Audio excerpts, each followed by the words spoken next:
안녕하십니까. 오늘도 첫째 아담과 마지막 아담의 차이 10번째 강의를 시작하겠습니다. 다시 한번 반복하지만은 이 강의의 목적은 주님과 교회와의 관계가 어떻게 연결되는가 그것을 알려주는 것이고, 그 다음에 에덴 동산 중앙이 예루살렘인 성경적인 근거 얘기하고 있죠. 근데 오늘 이 시간에 특별히 이제 거기에 대해서 좀 더 집중적으로 말씀을 상고해 보겠습니다. 오늘은 이 강의 10번째 강의 하기 전에 내가 어떤 책에서 본 내용을 잠깐 한번 요약해서 말씀드리도록 하겠습니다. 그 책에 보니까 이제 최근에 제가 보는 책인데, 우리 기독교인들이 세 가지 복음을 가지고 있다는 거예요. 세 가지 복음. 복음이라는 것은 복된 소식이잖아요. 근데 복된 소식인데 세 종류를 갖고 있다는 거예요. 무슨 말이냐면 율법주의적인 복음이 있다. 율법주의 복음이 있다는 거예요. 두 번째, 방탕주의 복음이 있다는 거예요. 방탕이 무슨 말인지 알잖아요. 그 다음에 진정한 이제 세 번째 복음은 바울과 예수님과 다른 사도들이 전한 진짜 복음이 있다는 거예요. 근데 내가 이 글을 가만히 읽어보니까 나를 비롯해서 대다수의 신자들이라고 하는 사람들이 이 세 가지 복음이 짬뽕되어 있거나 어느 쪽에 지나치게 많이 치우쳐져 있거나 그런 거구나. 어떤 사람은 율법주의 복음에 많이 치우쳐진 사람, 어떤 사람은 방탕주의적인 복음에 많이 치우친 사람, 어떤 사람은 사도들이 전한 그 바른 복음에 많이 치우쳐진 사람, 이 정도의 차이가 있는 것 뿐이지 사실은 다 여기에 조금씩은 다 있구나. 또 한 가지는 이제 물론 진짜 사도들이 전한 복음이 아니고 완전히 100% 율법주의 복음, 근데 100% 방탕주의적인 복음을 갖고 있는 사람도 있겠죠. 그러나 대부분은 사람들이 뭐냐면 이 세 가지가 이렇게 짬뽕되어 있구나. 제 자신 속에서도 이런 면이 있구나. 이것이 일단 이 세 가지가 짬뽕되어 있다는 것이 바로 내가 온전히 하나님 앞에 바로 서 있지 못하구나. 바른 믿음의 그 길을 정도를 걷지 못하구나. 다시 말하면 100점 만점이어야 되는데 100점 만점을 못 받고 있구나. 왜 못 받고 있냐? 늘 제가 말씀드리지만은 나 자신을 온전히 부인하는 삶을 살지 못하기 때문에, 나의 현실 속에서 나 자신을 온전히 부인하지 못하는 삶, 온전히 부인하지 못한다는 것은 뭐냐면 주님을 온전히 의지하지 못한다는 거, 주님만을 온전히 바라보지 못한다는 거예요. 그 이유는 뭐냐? 내가 그만큼 땅의 것에 아직도 마음이 뺏겨 있어서, 한마디로 해서 영적인 나이가 어려서 그렇다는 거예요. 그러니까 어린애기는 온전히 주님만을 부모만을 바라보지 못합니다. 바라보는 것 같지만은 왜 바라보지 못하냐면 조그만 유혹이 있으면 그냥 속임 당해갖고 나쁜 사람들한테 납치당한다든지, 이렇게 뭐랄까요, 이 잘못인지 잘한 것인지를 구분을 못하고 쉽게 넘어지지 않습니까? 그런 것처럼 우리가 영적으로 어리다 보니까 이제 그런 이제 결과가 나타나는데, 그래서 제가 잠깐 얘기해 볼게요. 율법주의 복음이 뭐냐? 율법주의는 자신의 힘에 기초하고 겁에 질리게 하는 성과 위주의 기독교이다. 다시 말하면 내 힘으로 열심히 어떻게 해가지고 하나님을 기쁘게 해야 되겠다. 인간적인 노력, 인간적인 어떤 열정을 갖고 있단 말이에요. 그 다음에 내가 이렇게 해서 축복받고 이렇게 해서 열매가 맺어져서 이렇게 해서 사람들 앞에서 뭔가를 짱하고 보여줘야 되겠다 하는데, 이 뭔가 성과를 이루어야 되는데 그걸 못하니까 아이고 내가 예수님을 잘못 믿나? 이렇게 뭔가 이 두려움 속에 있다는 거예요. 겁에 질리게 한다는 거죠. 그게 율법주의 복음을 갖고 있다는 거예요. 그 다음에 율법주의자들은 순종을 자신의 힘에 의해서 하나님을 섬기려고 애쓰는 것. 내 힘으로 열심히 하나님을 섬겨보겠다고 애쓰는 것을 자기 신앙이냐, 그것이 믿음이냐 혼도가 난다는 거죠. 이것이 하나님의 은혜인지 내 힘으로 하는 것인지 그걸 구분을 못하고 혼동 속에 빠져 있다는 거죠. 그러니까 어떤 이제 오래 빠지냐면 주님을 만났고 하나님의 은혜를 나름대로 체험을 했고 뭔가 기쁨도 있었는데 뭔가 그 자기의 삶이 변화가 안 되는 거예요. 그래서 누구처럼 뭐 병이 나왔다든지 뭐 사업이 잘 된다든지 아니면 무슨 뭐 자녀가 뭐 좋은 데에 간다든지 뭔가 이게 나타나야 되는데 그런 게 안 되니까 내가 뭔가 쨍하고 뭔가를 보여줘야지 친척이나 가족이나 뭐 아는 사람들한테 봐라 하나님이 나를 사랑하고 나와 함께 한다 이걸 뭔가 보여줘야 되는데 그게 안 되니까 내가 잘못 믿나? 뭔가 이거 나한테 문제가 있나? 그래가지고 끊임없이 죄의식과 죄책감과 비판적인 눈에 빠져버린다는 거예요. 스스로가. 그것이 이제 율법주의의 잘못된 그 마인드를 가지고 있는 사람들의 그게 있다는 거예요. 그러니까 뭔가 사람들한테 뭔가 보여주고자 하는 그 쨍하고 보여주고자 하는 그거 있잖아요. 그게 율법주의적인 것이 있다는 거예요. 나는 뭐 1년 12달 뭐 하루도 안 빠지고 새벽 기도를 갔다. 뭐 일천번제를 들었다. 물론 내가 일천번제에 대해서는 설명했습니다만 지금 기독교에서 우리나라에서 말하는 그 일천번제는 이제 완전히 잘못된 겁니다만 뭐 새벽제단 일천번제, 철야 일천번제, 감상금 일천번제 무슨 뭐 또 뭐예요? 뭐 전도 하루에 1시간씩 전도 일천번제 그래가지고 자기가 뭔가를 쨍하고 보여주고 싶은 거 그게 율법주의라는 거죠. 그 다음에 방탕주의 복음이 뭐냐면 하나님은 사랑의 하나님이니까 뭐 이 정도는 봐줄 거야. 괜찮겠지. 내가 상당히 열심히 하고 잘하는데 뭐 이 정도 양심 조금 속인 거, 이 정도 조금 내가 뭐 뭔가 실수한 거, 그거 하나님이 봐주겠지 이런 거. 그러니까 우리가 은혜 아래 있으니 뭐든지 해도 된다. 자유야. 예수 안에는 자유야. 그것이 구원파예요. 제가 구원파에 빠진 사람 직접 만나봤어요. 나는 살인해도 감사합니다. 왜? 주님 안에서 우리가 주님에게 재용산 받았기, 제사함 받았기 때문에 내가 살인죄를 지어도 감사합니다. 내가 직접 들은 얘기입니다. 그러니까 뭐냐면 자기가 그런 실수를 하고 부족함이 있어도 거기에 죄책감이 없어요. 옛날에 구원파 사람들 구원파 사건 몇 년 전에 있을 때 거기에 있었던 사람들이 TV 나와서 다 얘기하잖아요. 그들은 에서 어떤 돈을 축적을 해도 그것이 죄책감이 없는 거예요. 왜? 구원을 잃지 않으니까. 나는 구원을 잃지 않아. 그러니까 그냥 어떻게든지 뭐 이 땅에서 하나님께서 나라와 함께 한다고 해서 사람들에 보여줘서 어떤 그 물질과 명예와 이런 권력으로 사람들에게 뭔가 힘을 보여주고 싶은 거예요. 그게 방탕주의예요. 방탕주의. 그 방탕주의 사람들은 은혜 강조하는데 결국 그 은혜가 뭐냐면 방탕으로 빠진단 말이에요. 방탕. 비슷한 말이죠. 그 은혜가 육신을 따라 살며 자신의 양심을 무마시키는 자격증으로 둔갑해버린 거예요. 은혜가 은혜로 있지 않고 방탕주의에 빠진 사람들은 뭐냐면 은혜가 육신을 따라 살고 자신의 양심을 무마시켜 그 은혜라는 것이 한마디로 말해서 자기가 아무렇게나 살아도 괜찮다고 하는 어떤 자격증을 받은 것처럼 그 은혜가 변질되어 버렸다는 말이에요. 왜곡되어 버렸다는 말입니다. 그러니까 이 은혜와 이 사랑은 이 반대거든요. 다시 말하면 죄와 사랑은 반대거든. 그러니까 무슨 말이냐면 죄의 특성은 그것이 자신과 타인들에게 불필요한 고통을 가져온다는 것이 있다는 거예요. 사랑은 반대죠. 자신과 다른 사람에게 유익을 주고 행복을 주는 것이 사랑인데 죄라는 것은 그 반대죠.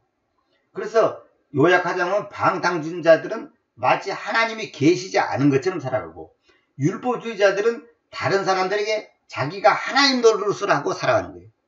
율법주의자들은 항상 정죄라는 거예요. 너 그렇게 하면 안 돼. 줄성수 어기면 안 돼. 11조 떼먹으면 안 돼. 새벽기도 빠지면 안 돼. 새벽기도도 안 나온 것이 신자야? 뭐 새벽기도 안 나온 것은 B급 신자야, C급 신자야 이렇게 하는 거. 그 율법주의단 말이에요. 그 방탕주의자들은 뭐냐면 나는 하나님 은혜로 살아. 그러면서 자기 멋대로 사는 거예요. 자기 멋대로 사업하고, 멋대로 직장생활하고, 멋대로 가정생활하고, 멋대로 인간관계 갖고, 자기 마음대로 하는 거예요. 말로는 하나님을 믿는데 하나님을 안 믿는 것처럼, 말로는 하나님이 계신다는 것을 안다고 하지만은, 믿는다고 하지만은 실제로는 하나님이 안 계신 것처럼 우리의 언행을 한다는 것. 그것이 방탕주의자라는 거죠. 그런데 이제 세 번째, 진짜 예수님과 바울과 사도들이 전한 그 복음대로 한 사람들의 특징이 뭐냐? 이 복음은 좋은 충고가 아니에요. 복음이라고 그래, 복된 소식이라고 하잖아요. 그 헬라어로 유앙겔리온이라고 그러는데, 좋은 충고가 아니고, 좋은 철학도 아니고, 좋은 윤리나 좋은 종교나 좋은 도덕이나 좋은 견해가 아니단 말이에요. 그거는 복된 소식 아니에요. 근데 제가 이제 이 말에 참 내가 감동 먹었습니다. 이 복음이라는 것은 결국은 좋은 소식 아닙니까? 근데 그 예수님 당시에 그 1세기 때는 복음이라는 것, 복음이다, 복음을 전한다. 이 말은 무슨 말이냐면, 원래 용어가, 제가 전에도 그 교회에 대해서 나중에 이제 얘기할 겁니다만, 다른 강의에서 한번 얘기한 것 같은데, 교회란 것이 일반 사람들이, 동사람들 모이세요.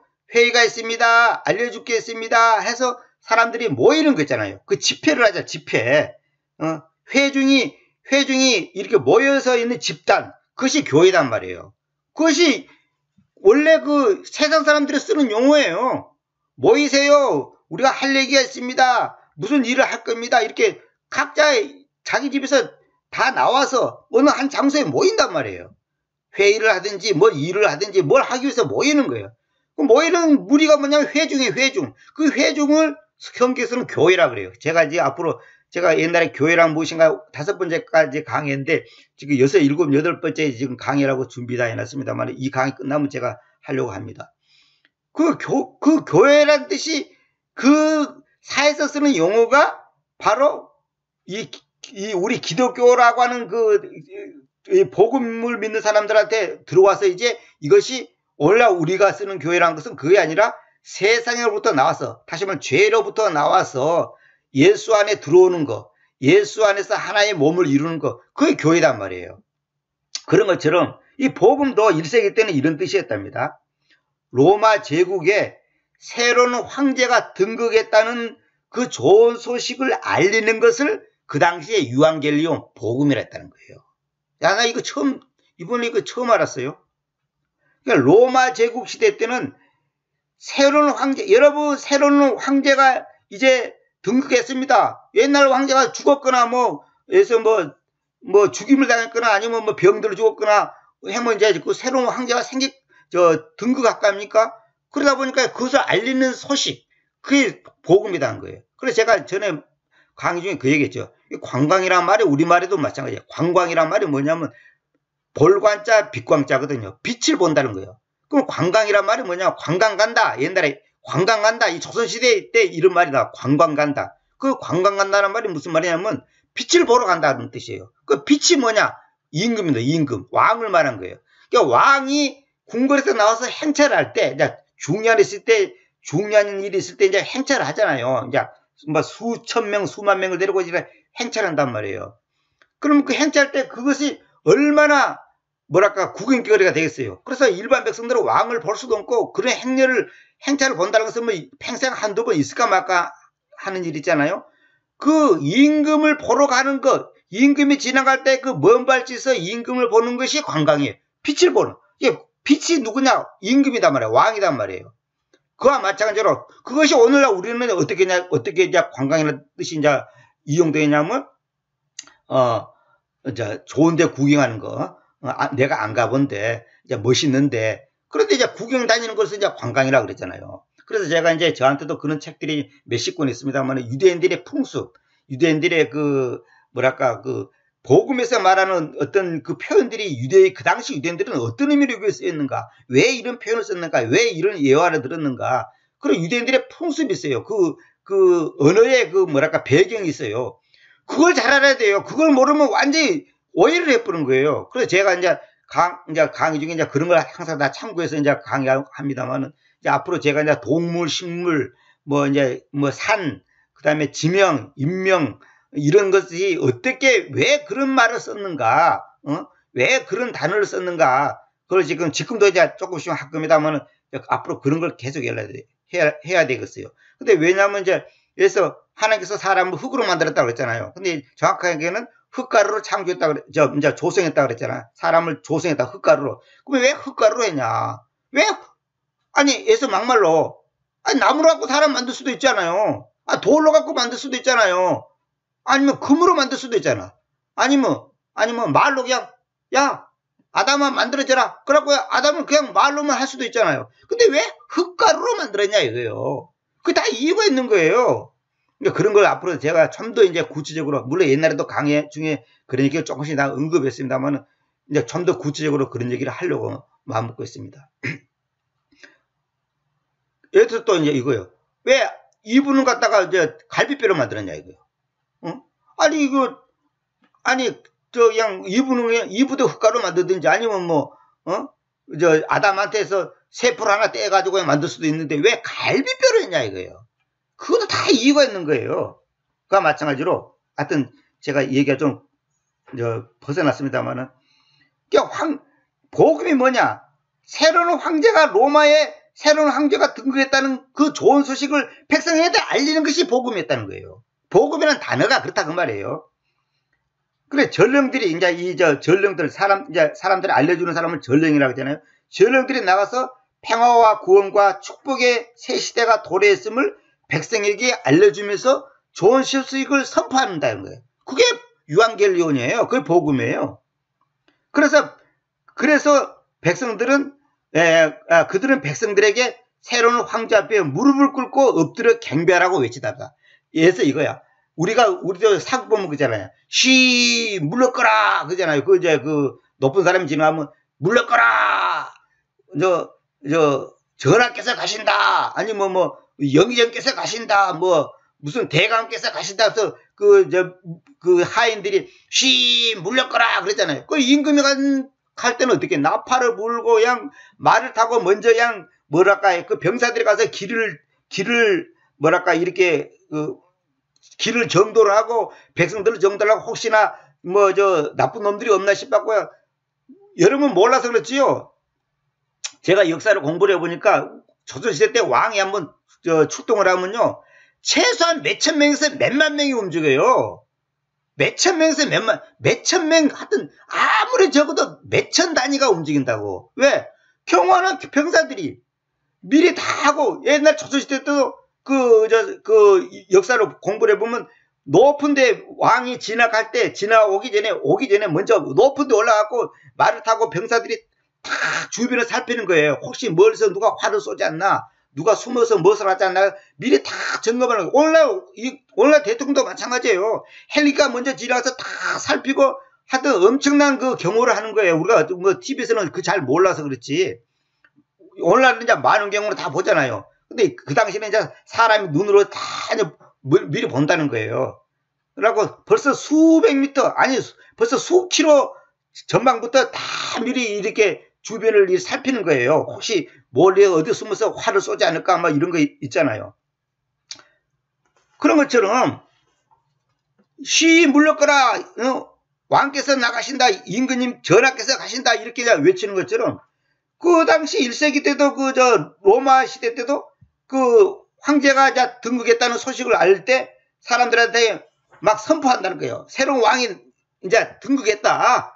이 좋은 소식 앞에 빨리 이제 황제 앞에 무릎을 꿇고 엎드려 경배하라. 멀리서 안 보이지만은 다 그렇게 이제 하라는 거예요. 무릎 꿇고 황제가 앞에 있다는 뜻으로 이제. 왜냐하면 옛날에 임금들이 들어갈 때 다 무릎 꿇고 엎드렸잖아요. 그건 뭐냐? 복종한다. 우리는 당신에게 복종한다는 것을 말하는 거예요. 자, 여기서 귀한 내용이 있는 거예요. 사도들이 예수님 시대에 예수 그리스도의 복음을 선포할 때 똑같은 용어를 사용했다는 거예요. 아까 교회라는 단어, 관광이라는 단어가 이제 똑같은 용어를 사용했듯이. 사도들이 선포한, 사도들이 우리가 전파했다는데, 전파란 말은 사실 정확한 말 아니고 선포했다. 선포한 그 복음은 나자렛 예수가 바로 진정한 세상의 황제다. 그것을 알리는 것이 복음이라는 거예요. 놀랍죠. 다시 말할게요. 사도들이 선포했던 그 복음이 뭐냐? 나자렛 예수수가, 그 목수의 아들 요셉의 아들 그 예수수가 진정한 왕으로 이 땅에 오신 진정한 왕이다. 그분이 진정한 황제다. 그것을 사람들에게 알리는 알리는 그 사실. 그게 복음이에요. 그걸 글로 쓴 것이 성경이단 말이에요. 성서다, 성서. 원래 성경이란 말이 정확한 말이에요. 성서. 거룩한 책이단 말이에요. 거룩한 글이란 말은 성경은, 물론 글이란 단어는 라이팅이라는 글이란 단어 있지만은, 거룩한 글 이런 말은 성경에 없어요. 거룩한 책. 그게 성서죠, 성서. 우리가 갖고 있는 책이 이제 성서단 말이에요. 성경책, 그 말이 돼요. 근데 성경, 그런 말은 성경이 없어요. 성경에는 뭐냐면, 성서, 원래는 제가 자꾸 습관돼서 성경이지만, 원래 성서, 거룩한 책. 그 거룩한 책에 하나님의 말씀이 담겨 있잖아요. 그것이 바로 복음이단 말이에요. 그래서 제가 오늘도 복음을 여러분들에게 전하겠습니다. 봐보세요. 오늘 10강에는 뭐냐면, 예루살렘은, 이제 요거부터 얘기할게요. 그래서 우리가 진짜 내가 율법주의자인가, 아니면 방탕주의자인가, 아니면 진짜 사도들이 전한 복음대로 사는 사람인가. 제가 가만히 돌이켜보니까 제가 이 세 가지 다 갖고 있더라고요. 또 그런 요소가 있어요. 여러분들은 아닌 것 같죠? 다 있어요. 그게 정도의 차이만 있다 뿐이지. 물론 전혀 온전한 복음적인 마인드만 갖고 있는 사람이 있겠지만은, 우리가 인간이 아직도 부족하단 말이에요. 여러분들이 진짜 온전히 사도들이 전한 복음대로 산다면, 여러분들이 환경 때문에 울고 괴로워하고 슬퍼하고 낙심하고 좌절하는 것은 그건 아니에요. 사도들의 성경 어디에 돈이 없어서 베드로가 낙심에 처해 있었더라. 성경에 그런 말이 어디가 있어? 성경에 어디가 그런 말이 있어요? 바울이 아파가지고 두드러 매를 많이 맞고 감옥에 갔고 아파갖고 있을 때 하나님을 원망했더라. 성경에 그런 말이 없어요. 그게 무슨 말이야? 우리가 베드로처럼 바울처럼 살아야 되는 거예요. 제가 지금 그리 못하고 있잖아요. 그러니까 저한테는 이 세 가지가 다 있다는 거예요.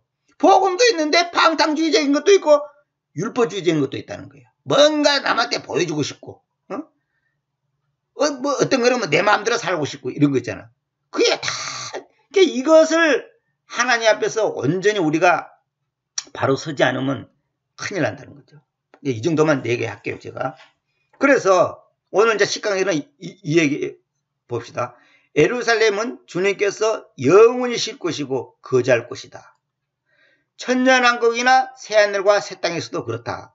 제가 이거 지금 앞으로 할 내용을 지금 요약해 놓은 겁니다. 예루살렘은 주님께서 영원히 쉴 곳이고 거주할 곳이에요.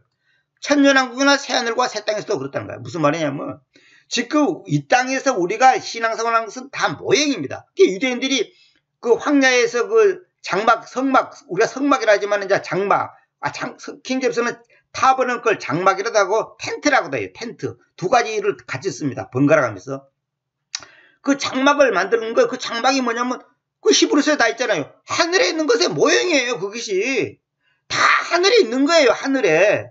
셋째 하늘에 다 있다고, 그것이. 그것의 모형이에요, 모형. 그러니까 오늘 우리가 지금 이렇게 신앙생활 하는 것은 뭐냐면, 우리가 영원히 살 그 천년왕국 시대의 새하늘과 새 땅에서 살 그것의 일종의 모형을 하는 거예요. 일종의 연습게임이에요. 연습게임. 오픈게임을 하는 거라고, 우리가.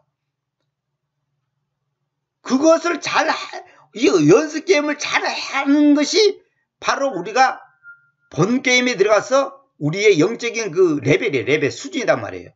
예를 들어서 이거예요. 초등학교 때 공부를 잘하고 1등으로 졸업해야지. 1등으로 졸업한 사람이 중학교 가서도 그만한 어떤 그 위치에 서는 거예요.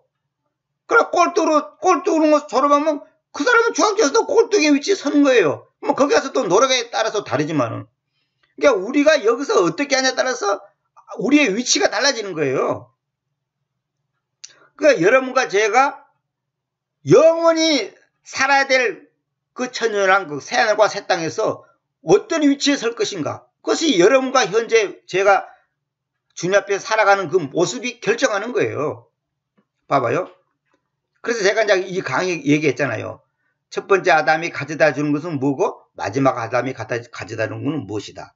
첫 번째 아담은 사망, 죽음, 고통, 슬픔을 가져다 줬지만 마지막 아담은 기쁨, 감사, 평화, 행복, 생명을 가져다 줬단 말이에요.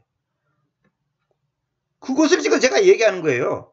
자, 시가서 132장 13절. 우리는 보통 시편 132편 13절 그랬잖아요. 그렇게 하면 정확한 말이 아니에요. 시편이란 말은 성경에 없어요.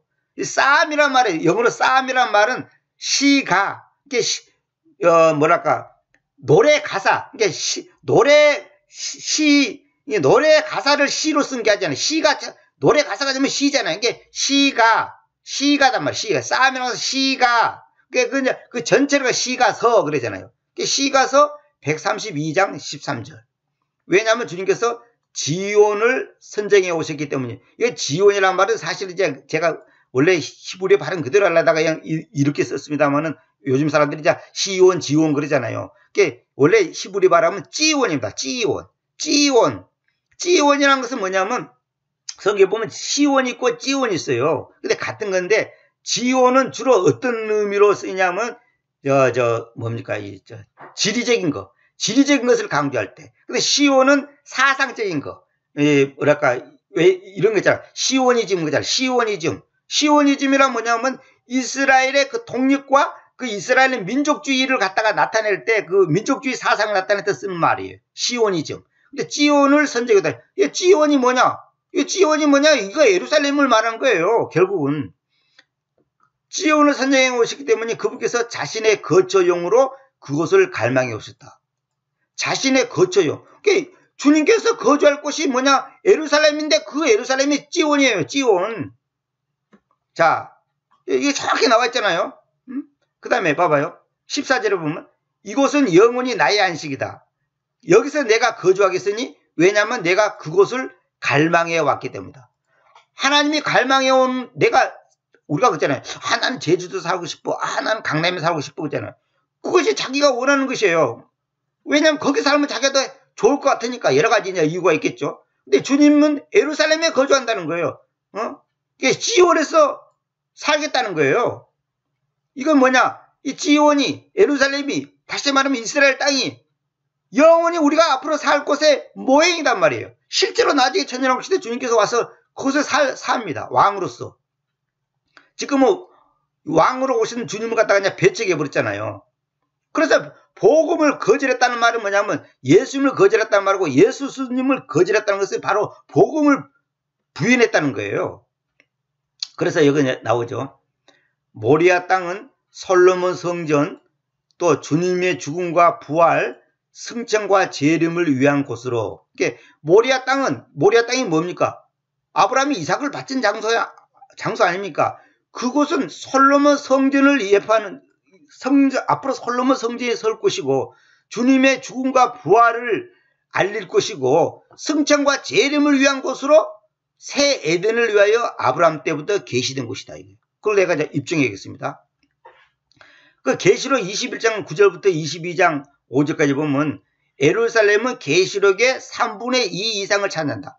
그러니까 이 계시록의 내용의 3분의 2가 전부 다 예루살렘 얘기예요. 예루살렘 얘기.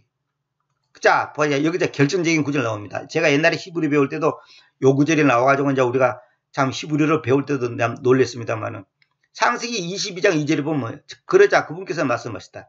너의 아들, 여기 이제 고쳐야 되겠네. 너가 사랑하는 너의 유일한 아들 이삭을 지금 데리고 가서 너는 모리아 땅으로 들어가라. 모리아 땅, 여기 모리아 나오죠. 모리아 땅으로 들어가라 그랬죠. 그리고 내가 너에게 알려줄 그 산들 중에 하나 위에서. 근데 모리아 땅에 산이 많을 거 아닙니까? 산이라는 것이 하나만 있는 거 아니잖아요. 그 많은 산들 중에 하나 위에서 태우는 헌물용으로 우리가 그걸 번제물이라고 하잖아요. 번제물. 오퍼링. 이게 오퍼링은 헌물이란 뜻이에요. 번트라고 해서 태운다는 말이에요. 태우는 헌물용으로, 이 포라는 것은 용도를 말하는 겁니다. 태우는 헌물용으로 거기에서 그를 바치라 그러죠. 그 이삭을 그 모리아 땅에 많은 산들 중에 하나 위에다가 데리고 올라가고 그래서 그를 바치라는 거예요. 이게 뭡니까? 예수님이 앞으로 십자가에 매달려서 예수님이 이스라엘 땅에 와가지고 죽음을 당할 거라는 것을 지금 예표한 거 아닙니까? 물론 그 당시 실제로 그렇게 했고, 그 모리아 땅이 뭐냐? 지금의 예루살렘이에요. 예루살렘. 이스라엘 땅이단 말이에요. 그래서 내가 말했죠. 지리적으로, 교리적으로, 역사적으로 이것이 딱 일치를 이루어야 된다고 내가 아주 수십 번 얘기했잖아요. 수십 번이 뭐야? 지금까지 아마 수백 번 얘기했을 거예요. 이 모리아 땅이 뭐예요? 솔로몬 성전을 가리키는 것이고, 그 땅에다가 이제 솔로몬 성전을 만들었으니까 주님의 죽음과 부활을 일어난 사건, 일어난 장소고, 또 성찬과 재림을 위한 거. 주님께서 올라간 그 자리에서 다시 그 자리로 내려오는 거예요. 그를 바치라 그랬잖아요. 주님께서 내가 창세기 옛날에 22장 그 8절인가요? 내가 그걸 여기는 안 해놨구나. 그냥 넘어갑시다. 내가 창조와 교회와 예수 그리스도는 어떤 건가요? 거기서 얘기했잖아요. 하나님 자신이 어린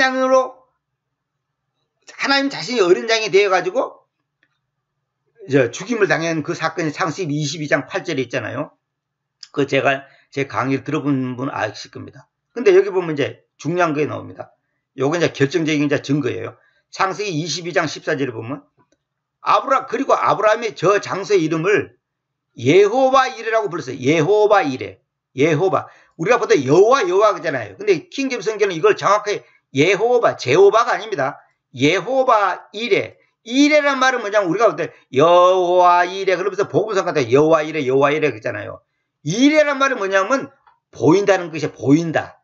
이게 이제 보일실 것이다. 이게 이제 그 영어로 뭐냐면 it shall be seen. 이게 예호바 이레란 말이 이제 그런 뜻이에요. 이게 무슨 말이냐면 이레란 말이 이제 그것이 보일 것이다 이런 뜻인데 여기 이제 영어로 뭐냐? 그것이 이날에까지 주님의 산에서 그것이 보일 것이라고 말해져 있는 것과 같다. 그래서 예호바이라는 말이 여기 나오죠. 히브리어로 주님께서 보이실 거예요. 이 주님이 뭐냐? 여호와. 그러니까 우리가 보통 여호와 그러잖아요. 그러니까 하나님께서 보이실 것이라는 단어가 예호바 이레입니다. 근데 우리는 보통 이렇게 하잖아. 여호와 이레 그러면 하나님께서 예배해뒀다. 예배됐다. 여호와 이레다. 하나님께서 예배해뒀다. 이렇게 얘기하잖아요. 근데 여기 보면 개혁성기 보면 이렇게 돼 있잖아요. 여호와의 산에서 준비되리라 이렇게 번역해놨잖아요. 이건 완전히 잘못된 번역입니다. 준비되리라는 말이 아니에요. 그 다음에 킹정은 그것을 버리라 그랬죠. 이것도 완전 이건 능동이잖아. 그것을 버리라가 아니고 주의 산에서 그것을 버리라가 아니고 그것이 보일 것이다. 이게 수동이다. 수동. It shall be seen. 그것이 보일 것이다. 그것이 뭐예요? 주님의 산에서 그것이 보일 것이다. 그 십자가에 달리신 그것이 보인다는 거예요. 그게 뭐냐면 어린 양으로 오신 그 예수님이 보인다는 뜻입니다. 그게 십자가가 보인다는 뜻이에요. 그 다음에 그 창세기 22장 2절에는 그 모리아 땅에서 이제 아브라함이 이삭을 바쳤잖아요. 그 이삭이 보이는 거예요. 멀리서 보니까 보인단 말이에요. 그래서 이사야서는 그 예수님에 대해서 예언을 많이 했잖아요. 그것이 뭐냐면 장차 육체를 입고 이 땅에 오실 그 예수 그리스도님을 예언한 것이 이사야 전체 내용이에요. 그것이 보일 것이다. 이게 여호와 이레라는 것은 뭐냐? 예호바 이레. 정확히 킹제임스는 여호바 이레라는 것은 뭐냐? 주님의 산 안에서 그것이 보일 것이다. 그것이 뭐야? 주님이 십자가에 달리신 그 모습이 보일 것이다. 이 뜻이에요. 그러니까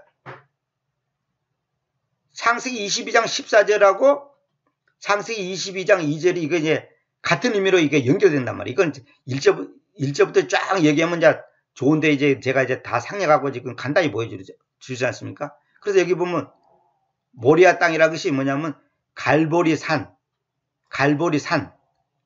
근데 골고다.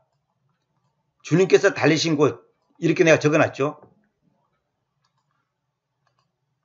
그 다음에 여기 한킹을 보면 주의 산에서 그것이 보여지리라 하죠. 요걸로 조금 나아요. 보여지리라. 이건 조금 나아요. 이게 맞는 말이지. 수동이다 말이에요. 그러니까 주님의 산 안에서 그것이 보일 것이다. 보일 것이다. 이럴 뜻이 여호와 이르단 말이에요. 그래서 이 모리아 땅이 바로 갈보리 산을 말한 거고, 소위 또 딴 말로는 골고다라 그러잖아요. 그 골고다라 말은 라틴어입니다. 라틴어. 그러면 주님께서 달리신 곳이단 말이에요. 그러니까 갈보리 산이 있는 곳이 모리아 땅이에요. 모리아 땅이 갈보리 산이 있는 거예요. 갈보리 언덕 그잖아요. 요거 이제 여호수아 7장 26절, 역대하 3장 1절, 마태복음, 누가복음 이거 다 적어놨잖아요. 그러니까 it shall be seen, 그것이 보일 것이다. 이 말이 정확한 번역이라는 거예요. 응? 제가 히브리어 공부할 때 그 히브리어 그 교수가 그 얘기를 하더라고요. 이걸 아는 사람이 별로 없어요. 그것이 보일 것이다. 그러니까 우리는 잘못된 여호와 이래, 여호와께서 다 준비해놨다. 그런 뜻이 아니에요. 여호와 이래라고 하나님께서 내가 어디로 갔더니 다 준비해놨더라. 그런 식으로 이해를, 적용을 시키잖아요. 그런 뜻이 아니에요. 그것이 보일 것이다. 그 말이에요. 보일 것이다. 응? 그러니까 여호와께서 보인다. 그 말이에요. 여호와께서 보일 것이다. 왜? 높은 엉덩이 있으니까 그것이 보여지는 거예요. 보여져. 내가 보는 게 아니고 보여지는 거야. 이게 놀라운 거예요. 이게 은혜라는 거예요. 은혜. 내가 보고 싶다고 보는 게 아니에요. 보여지는 거예요. 보일 것이다. 이게 미래형이에요. 미래 수동이잖아요. 앞으로 보여질 것이다 이 말이에요. 근데 그것을 보리라. 이건 완전히 잘못된 번역입니다. 준비되리라. 이것도 잘못된 번역입니다. 보여지리라. 이것이 조금 낫게 돼 있죠. 그것이 보일 것이다. 이게 이런 뜻입니다. 그래서 제가 이제 얘기하고 싶은 강조는 뭐냐면, 주님께서는 우리가, 주님의 은혜라는 것은 뭐냐면, 우리가 뭘 하고 싶다고 되는 게 아니에요. 내가 그걸 한번 보여드릴게요. 그래서 제가 여기 잠깐 한번 보여드릴게요. 뭐냐면, 스가랴 12장 10절에 보면, 그리고 내가 다윗의 집안 위에와 예루살렘의 주민들 위에 은혜의 영을, 그리고 애원들의 영을 쏟겠다, 이런 말이 있어요. 다윗의 집안 위에, 그리고 예루살렘의 주민들 위에 은혜의 영을, 그리고 애원들의 영을 쏟겠다. 이건 이제 종말 시대 때 이제 있을 일인데, 그래서 그들은 자기들이 꿰뚫어왔던 나를 바라볼 것이며, 그들은 자기 외아들로 인하여 애통하는 자처럼 그로 인하여 애통할 것이며, 자기 마지로 인하여 쓰라림 속에 있는 것처럼 그로 인하여 쓰라림 속에 있을 것이다. 이 말은 뭐냐면, 주님께서 재림하시는 것을 보고서 이스라엘 사람들이 이제 땅을 치고 이제 가슴을 치고 이제 운다는 거죠. 왜? 우리가 십자가에 못 박았던 그 예수가 바로 하나님이네? 이렇게 뒤늦게 이제 알게 된다는 거죠. 그러니까 예루살렘의 주민들을 위해 은혜의 영을, 그리고 애원들의 영을 쏟겠다. 그 은혜의 영을 받으니까, 은혜의 영을 주님께서 주시니까 우리가 비로소 하나님으로서 알아보는 거예요. 우리도 마찬가지예요. 하나님의 은혜의 영이 없으면 우리가 알 수가 없습니다. 여기 보세요. 히브리서 10장 29절에 보면, 은혜의 영령께로 심술을 행해왔던 자가 가치가 있게 생각되겠습니까? 여기 보면 은혜의 영님이란 말이죠. 은혜의 영님. 여기는 이제 대문자로 되어 있죠. 스피릿. 은혜의 영님. 또 아까 이제 스가랴에서는 은혜의 영이라 되어 있잖아요. 그러니까 그러니까 영인데 그것이 은혜의 영이란 말이에요. 은혜를 주는 영이다 이 말이에요. 은혜의 영이라는 것은. 그 영이 우리가 은혜를 줘야 돼요. 그러니까 우리가 은혜를 받아야지 신앙 고백을 하고, 은혜를 받아야지 우리가 삶을 이겨내가는 것이지, 내 힘으로 되는 게 아니에요. 내 힘으로 되는 것이 바로 아까 말한 것처럼 율법주의자들이 하는 거예요. 그러나 하나님의 은혜가 있어야지 우리가 죄를 깨닫게 되고, 회개하게 되고, 복음을 알게 되고 믿는 거예요. 그래서 결국은 뭐냐? 우리가 구원받는다는 것은 주님의 은혜단 말이에요. 신부가 된다는 것은 신랑이 신부를 선택하는 것이지, 신부가 신랑을 선택하는 게 아니에요. 신랑 대신 예수님이 신부인 우리 교회, 우리를 구원받은 사람들을 주님께서 택한다는 게 우리를 택했단 말이에요. 우리를. 그것이 교회란 말이에요. 그래서 오늘 강의는 아까 서론에서 좀 이제 그 율법주의 신앙과 방탕주의 신앙, 방탕주의 복음, 율법주의 복음, 그 다음에 이제 사도들이 전한 복음의 그 차이점을 간단히 내가 설명했죠. 그래서 여기서도 마찬가지인 거예요. 내가 무엇을 잘해가지고 뭐 되는 게 아니에요. 이게 지난번에도 말씀했는가요? 내가 그 다른 강에서 말씀드렸나? 주님 없이는, 그분 없이는 아무것도 행할 수 없어요. 우리가 주님 없이는 아무것도 할 수 없어요. 그것이 보일 것이다. 이 말이 그런 말이에요. 그것을 볼 것이다가 아니고 그것이 보일 것이다. 보여줘야지 내가 복가입니까? 그게 나는 수동이단 말이에요. 수동, 능동이 아니라. 그것을 보리라. 이거 율법주의예요. 이거 율법주의예요. 이게 행위구원이단 말이에요. 내가 보는 게 아니에요. 아니 어떻게 이걸 갖다가 수동을 능동으로 번역하냐고요. 제가 여러 번 말했죠. 능동은 능동대로, 수동은 수동대로 번역해야지. 그 말이다. 이렇게 생각하면 절대 안 되는 거예요. 그것이 보일 것이다. 이게 놀라운 거지. 주님의 산 안에서 그것이 보일 것이다. 주님의 산이 뭐예요? 이게 바로 모리아 땅에 있는 것이고, 이게 바로 소위 말해서 시온산이고 예루살렘이단 말이에요. 예루살렘에, 이스라엘 땅에 예루살렘이 있고, 그 예루살렘 그 땅에서 주님께서 자신을 거처용으로 만든다는 거예요. 그것이 바로 구약시대 때, 옛 유언 시대 때는 뭐예요? 그것이 바로 성전 아닙니까? 성전, 템플 아닙니까? 템플. 근데 오늘은 그 템플이 뭐냐면 우리단 말이에요. 우리가 뭐냐? 교회가 템플이에요. 교회가 템플. 교회가 템플이단 말이에요. 교회가 내가 아닙니다. 교회입니다. 교회.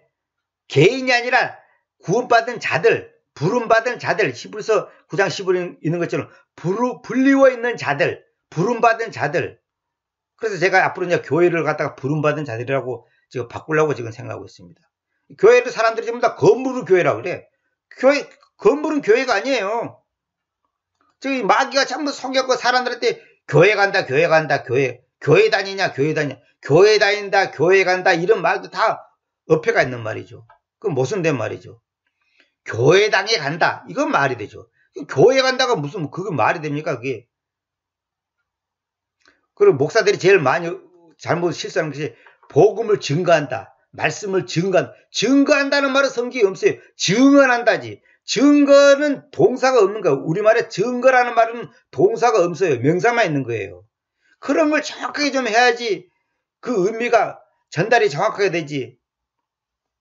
그리고 하나님 나라 그런데 하나님 나라라는 말은 성경에 없어요. 하나님의 왕국이단 말이에요. 어떤 사람이 번역을 했는데 참 번역을 잘했는데 그분이 이제 개혁 성경을 보다 보니까 그냥 그리 됐는데, 하나님 나라가 아니라 하나님의 왕국. 하나님의 왕국하고 하나님 나라하고는 다 개념이, 그 표현이 달라요. 그게 하나님 나라는 말은 없어. 하나님의 왕국이단 말이에요. 왕국. 그래서 그 여호와 증인들이 왕국회관이라 그러잖아요. 그 왕국회관이란 말이 사실 그 성경적인 말이에요.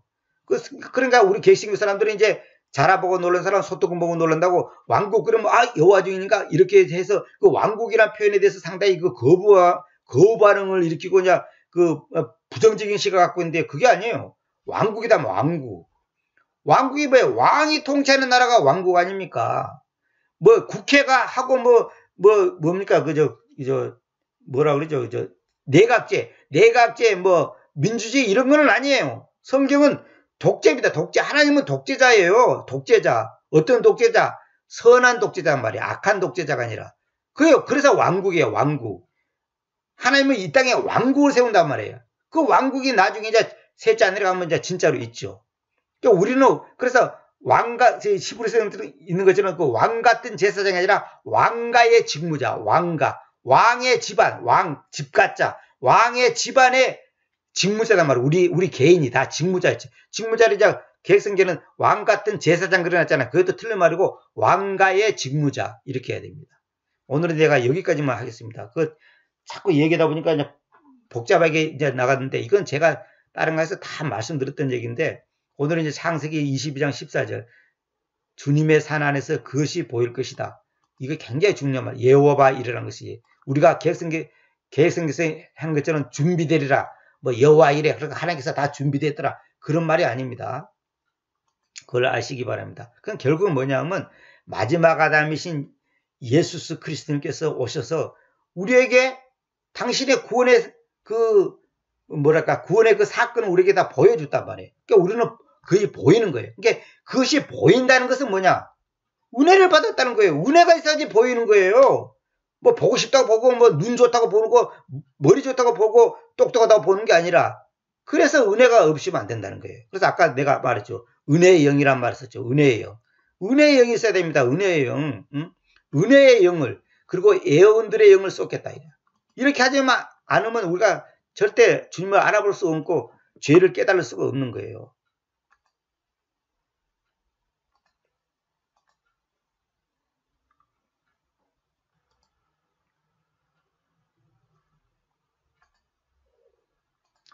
오늘은 이 정도만 하고 마치도록 하겠습니다. 오늘은 내가 이제 아까 그 서론적인 얘기를 한 20분 하다 보니까 이제 시간이 많이 갔습니다.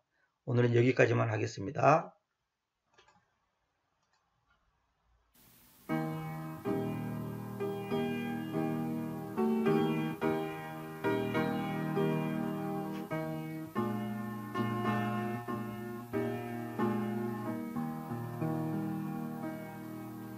사